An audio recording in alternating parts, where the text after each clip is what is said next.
ja tere tulemast. Mina olen Juhan Tammemäe, tuntud ka kui Pleissiul ja täna ma hakkan üksinda jooma.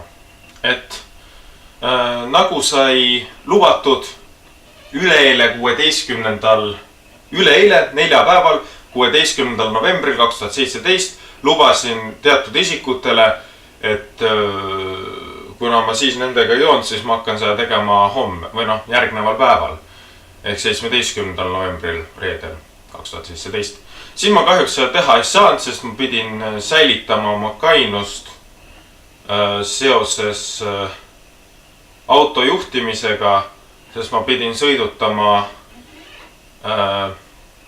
järgnevaid isikuid. Kristel Pähkel, Merili Maalmeister ja mingi jorss oli veel. Ma tema nime ei mäleta. Ja siis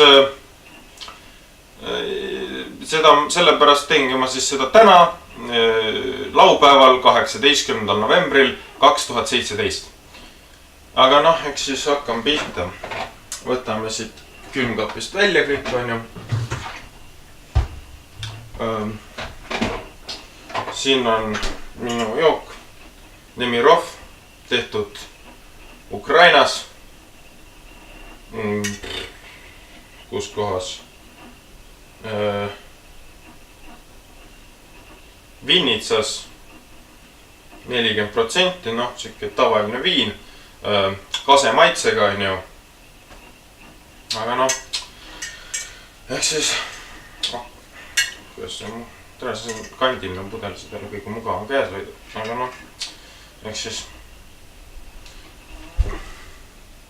ehk siis tulebki üksi jooma hakata.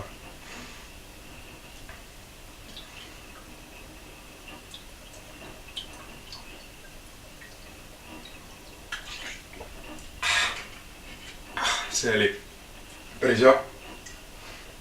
Võtame otsad soolad peale.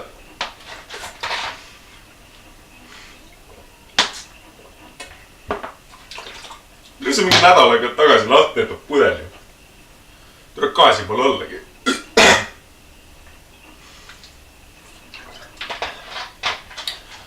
Igatahes nüüd on kõik lubadused täidetud ja aitäh vaatamast ja head aega.